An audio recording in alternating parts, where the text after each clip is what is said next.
Oh my gosh. Yes. These are bigger than I thought. The biggest of the big, and these Japanese iris are the biggest. Oh my Now, goodness. I've always had Japanese iris, and they were big, but these are bigger than big, and that's that gracias that you've got right there in this, that beautiful, and Temple Bells also. If you love the purple flowers with that little epaulette of gold down the center, like a little lightning strike down there, big, big, big when these are happening. So we've got Geisha Girl, Gracias, and Temple Bells, and these are all shades of blue, lavender, and purple.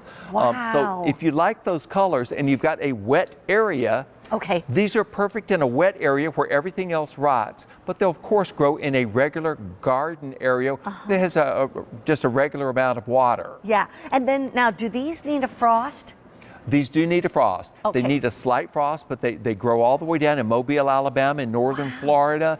Those areas, they do need a slight rest period. But as much as I like the blooms, I also like the foliage. I do Because too. as I mentioned to you when we were talking, I said, it's like Moses in the bulrushes, except these are blooming. Exactly. And These are it's like- bulrushes that are blooming. Look at Beautiful. this. Now, how tall will these get? These right here will be about 3 feet tall. Okay. And that's what they reliably do in my garden. Oh, and what I wow. did is I've got a birdhouse on a post. And by the way, I put it on a synthetic post because I knew that the wood post would rot. Right. It's in a bog area. And I've got all of these planted around it. And with the birdhouse above that, I painted the roof of the birdhouse a purplish blue. So when I take the picture, it really, really looks good. It's a photo op. But when Wow. these are blooming, nobody notices anything else. Don't miss out on these. We hardly ever have them on, and we brought you back the best of the best. These are the ones that you like. They're easy to divide. If you can grow daylilies, you can grow the Japanese iris. Wow. And like you said, easy to divide. I didn't even realize that. The other thing is, I just want to say, when Philip and I were talking earlier, I said, well, you know, kind of give me an idea of how these irises are. He said, Mary Beth, these are the best. These are the top of the line irises. And we've waited almost 3 years to get these back in. Yes. And that's what happens sometimes. Some years we can't get them, you know, to come in. So this is here right now, brand new today, our only quantities of the season. And the price tag is less than $20. Yeah. Now, these aren't fragrant, are they? No, they're not They're not fragrant. fragrant, They have no okay. fragrance at all, Look but at they the make up colors. for it in the beautiful flat Yes. blooms. These are representations. Wow.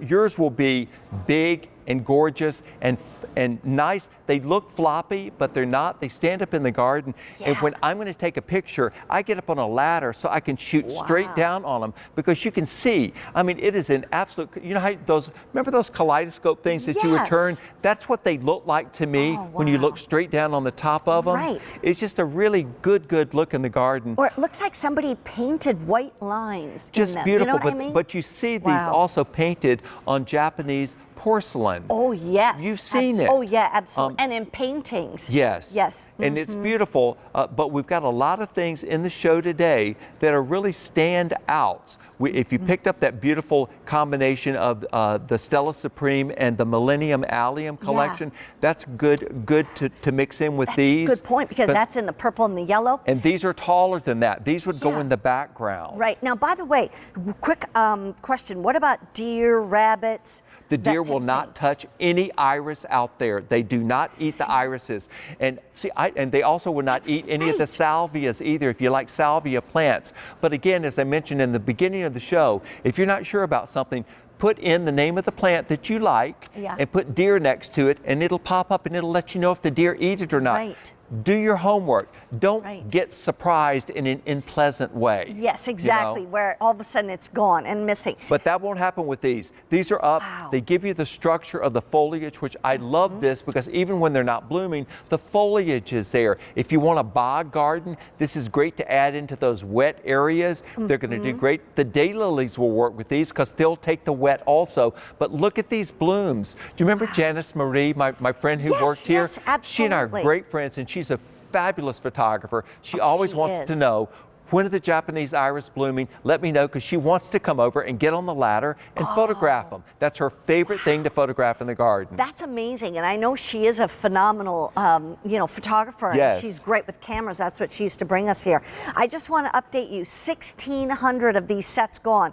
You're going to get one in the deeper purple, one in the lavender, and then one over here that has more of the lavender, yellow, white combination. So you're getting one of each. But once again, these are perennial. They need full sun. They need wet soil, good wet soil.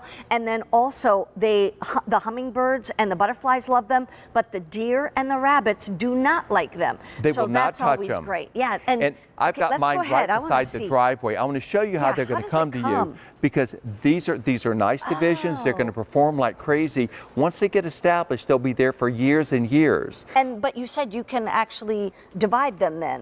Absolutely, right? You can divide them and just put them in the ground, cover them up like that.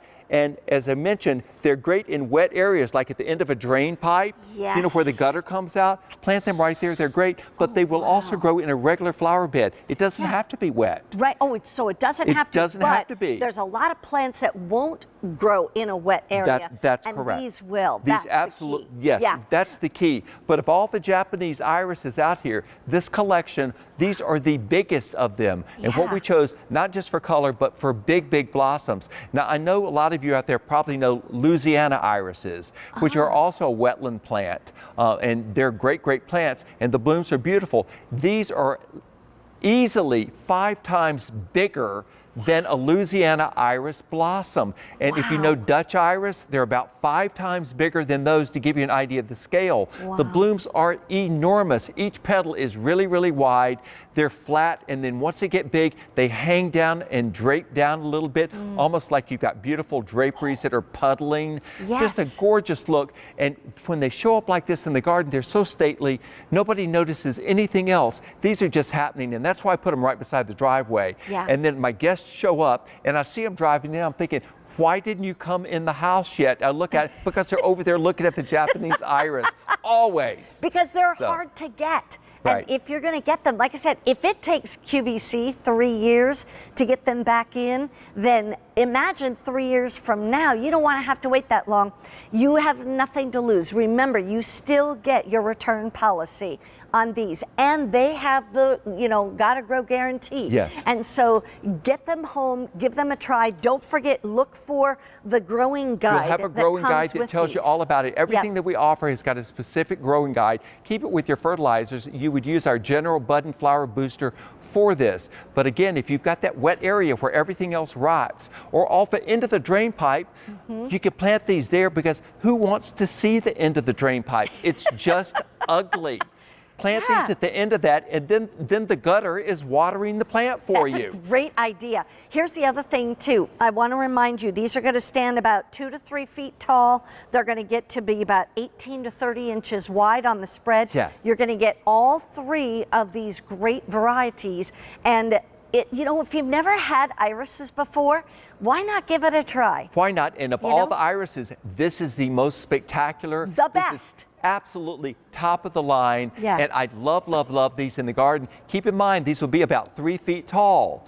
And use our general bud and flower booster, customer top rated. Right here. And if you like the daylilies, by the way, the daylilies would go in front. That gives you an embankment of color that is all perennial. They all take that general bud and flower booster. But if you don't have these Japanese irises in your garden, you ain't got the crown jewels. Wow. And by the way, speaking of daylilies, wait till you see what is yet to come at a one-day only price. How many did you say? Close to 3,000 of these Japanese irises Thank you. have You will already love been them. ordered. And speaking of the daylilies,